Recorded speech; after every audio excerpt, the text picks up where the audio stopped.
సంవత్సరాల నుండి ధ్యానం చేయడం జరుగుతుంది. దానికి కారణం మా తమ్ముడు కోటి సుమ వాళ్ళే దాని గురించి చెప్పారు. అప్పుడప్పుడు అక్కడక్కడ చిన్న చిన్న పిరమిడ్ కార్యక్రమాలు పోయి చేయడం జరుగుతుంది. అప్పుడప్పుడు పోయేవాడిని.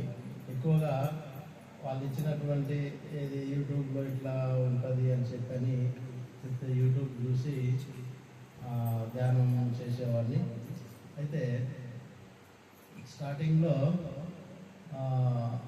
కళ్ళల్లో రంగులు కనబడేది, రకరకాల రంగులు కూడా కనబడేది. అలాగే ఒంట్లో అంటే శ్వాస మీద ధ్యాస మనం ఎప్పుడైతే ఎక్కువసేపు పెట్టినప్పుడు దేహశుద్ధి అంటే జల్లుమని అప్పుడప్పుడు అట్లా అవుతూ ఉండేదన్నమాట. అట్లాగే ఒక్కొక్కసారి శూన్య స్థితి అంటే వెంబటే కాదు, కొద్ది సంవత్సరం తర్వాత అట్లా నా శ్వాస తీసుకుంటూ శ్వాస తీసుకుంటూనే ఇదైపోయేవన్నమాట. మళ్ళీ దబ్బున మేలుకు వచ్చినట్టు అయ్యేదన్నమాట. అరే ఇదేందని భయం అనిపించేది. ఇంకా అట్లా ఇప్పటి వరకు కూడా దేహశుద్ధి నడుస్తూ ఉన్నది. తర్వాత అప్పుడప్పుడు నాకు అయితే నేను ఈ ధ్యానం కుదరటానికి ఎక్కువగా ఏం చేసేవాడిని అంటే ఈ ప్రాణాయామాలు, ఈ 7 చక్రాస్ యాక్టివేషన్ గురించి బీజాక్షరాలు చదువుతూ వాటిని ముందు చేసినట్లయితే ఈ ధ్యానం త్వరగా అవ్వే అవకాశం ఉన్నదన్నమాట. అవి చేసేవాడిని. ఎక్కువగా యూట్యూబ్లు బాగా చూసేవాడిని. ఈ ఆజ్ఞాచక్రము అప్పుడప్పుడు ఆటోమేటిక్గా అదే యాక్టివేషన్ అవుతూ ఉండేది. కొన్ని జరగబోయే విషయాలు కూడా కొన్ని ముందే ధ్యానంలో తెలిసేది. ఇంకా సంకల్ప ధ్యానాలు చేస్తే కూడా మనం ఏదైతే అనుకుంటున్నామో అది స్వయంగా అయ్యేది. ఒకప్పుడు 2 సంవత్సరాల క్రితం మా అబ్బాయి పెళ్ళప్పుడు ఇది పెళ్ళి పెట్టుకున్నాము డబ్బుల విషయంలో. అయితే సంకల్ప ధ్యానం కూర్చుంటే ఏమైందంటే ఒక వ్యక్తి ఇట్లా స్క్రీన్ మీద కనబడ్డాడు ధ్యానం. ఆ తెల్లారి అట్లనే ఉన్నటువంటి అదే షర్ట్తో ఉన్నటువంటి వ్యక్తి, అంటే మనకు తెలిసిన వ్యక్తి, నాకు ₹1,00,000 ఇచ్చిపోయాడు. ఇంకా చెప్పాలంటే ఇంకొకటి, నేను మాది స్వగ్రామము చల్పాక దగ్గర వీరాపురం. నేను అప్పుడు అక్కడ చల్పాకల్నే నౌకరు చేస్తున్నా. అయితే అక్కడ 1 ఎకరము వరి పెడితే వర్షాలు బోరు కొంచెం దూరం ఉంది, వాటర్ అందక పొలం ఎండిపోతున్నది. వర్షాలు పడట్లేదు, అక్కడక్కడ పడుతున్నాయి కానీ ఇంకా పడతలేదని చూద్దాం ఎట్లుంటుందో ఏమో అని చెప్పని ధ్యానంలో సంకల్ప ధ్యానం పెట్టుకొని వర్షం పడాలి అని చెప్పని కూర్చున్న గంట తర్వాత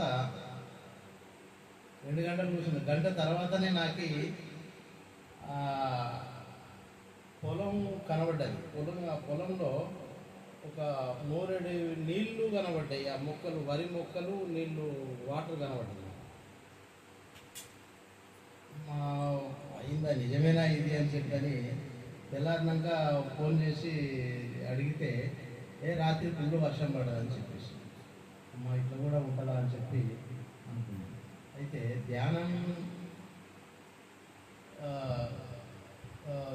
కుదరటానికి టైం చాలా టైం తీసుకున్నది. అయితే ధ్యానంలో కూర్చుంటే ఇల్లంతా ఏమో పారినట్టు అనిపించేది.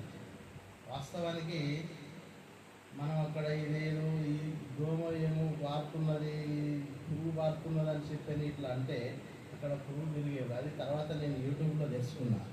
అయితే వాస్తవానికి ఈ సహస్ర ఇక్కడ రంధ్రం నుండి మనకు శక్తి వచ్చేప్పుడు అది మూలల నుండి దిక్కుల నుంచి మన ఒంట్లోకి ప్రసారం అవుతూ ఉంటుంది. అయితే అప్పుడు వస్తున్నప్పుడు అది మన కిందికి వచ్చేటప్పుడు అక్కడ మనకు పారినట్టు అనిపిస్తుంది. అని మన ఒంట్లో ఏమన్నా ఎక్కడైనా ఏమైనా నొప్పులు కానీ అవి కానీ ఏమన్నా ఉన్నట్లయితే కూడా అక్కడ కొంచెం ఇది అనిపిస్తుంది. అట్లా అవుతుందని చెప్పి తెలుసుకున్నాం. అయితే మనం ఏం చేస్తామనంటే ఇక్కడ ఏదో పారుతున్నదని చెప్పి ఇట్లా అన్నప్పుడు అది మళ్ళీ పైకి వెళ్ళిపోయి మళ్ళీ ఇంకో దిక్కు నుంచి రావడానికి ప్రయత్నం చేస్తాం. అయితే ఇందాక ఇక్కడ జరిగింది ఏంటంటే నాకు ఇక్కడ పురుగు బారినట్టు అయిందట. నాకు అనుభవం అన్నట్టు ఇది పురుగు కాదని చెప్పి అనుకున్నాను. అక్కడే ఓపిక, ఇక నిజంగా పురుగే అన్నట్టుగా ఉన్నది కానీ కొద్దిగా ఓపిక పట్టిన తర్వాత కొద్దిసేపటికి ఇక్కడ లేదు, మళ్ళీ ఇటు వచ్చింది. ఇట్లా చాలా జరిగింది. అయితే ఇంకొక విషయం ఏంటంటే మొన్న వారం రోజుల కింద ఆటోమేటిక్గా ఆగ్నేయ చక్రము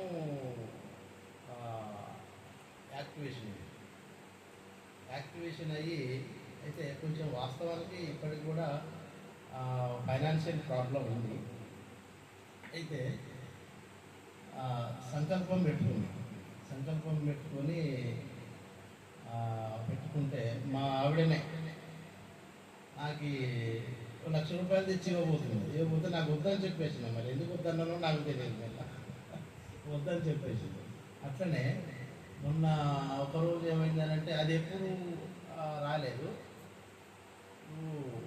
ఏదో వాయిస్ వినబడ్డది నాకు ఒక మనిషిలాగా, అంటే మనిషి కనవలేదు.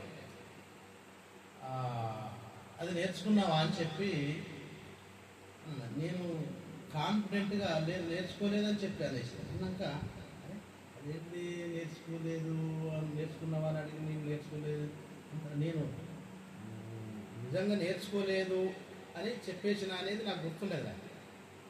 తలకాయ కూడా ఊపినా, నేను ఎరకలోనే ఉన్నాను.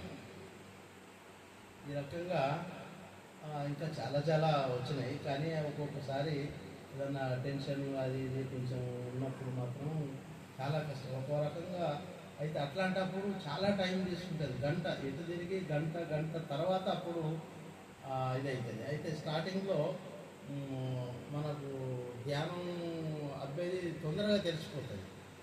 ఇక కొత్తగా ఉన్నప్పుడు కొద్దిగా లేట్ అవుతా ఉంటే కొంత ఎక్స్పీరియన్స్ వస్తూ ఉంటే మనకు ధ్యానం అబ్బుతుంది, కానీ అది వచ్చినట్టుగా మనకు అంత ఏర్పడదు. ఎందుకంటే ఇది మన యోగా ఆసనాలు రోజు చేసేవాడికును ఎప్పుడన్నా ఒకసారి చేస్తే పెయిన్స్ వస్తాయి. అట్లాగే ఈ శక్తి, విశ్వశక్తి మన శరీరాన్ని లోకి వచ్చేటప్పుడు స్టార్టింగ్లో ఏమో తొందరగా తెలిసిపోతారు, తర్వాత తెలియదు. అయితే నేను అనుకునేది నాకు కుదురతలేదు అని చెప్పి అని కూడా అనుకునేవాడిని. కానీ యాక్చువల్గా అయిపోయిన తర్వాత నాకు కుదిరింది అనేది అర్థమైంది.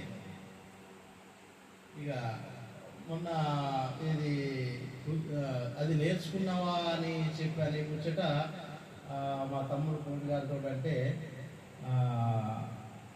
ఆత్మజ్ఞానానికి సంబంధించినటువంటి విషయం ఇది అని చెప్పారు. సరే, అయితే ఇప్పుడిప్పుడే నీకు అందుతుంది అని చెప్పి చెప్పారు. Thank you. మీ పేరు, ఎప్పటి నుంచి ధ్యానంలోకి వచ్చారు? నా పేరు Solam Satyam, Ellapalli head master, government school Ernaram local, Ambedkar Nagar. నేను 2022 మార్చి నుండి స్టార్ట్. ఏ ఆహారం తింటున్నావు ఇప్పుడు? నేను ఇప్పుడు శాకాహారం మాంసాహారం బంద్ పెట్టాను. శాకాహారం 3 సంవత్సరాలు మార్చి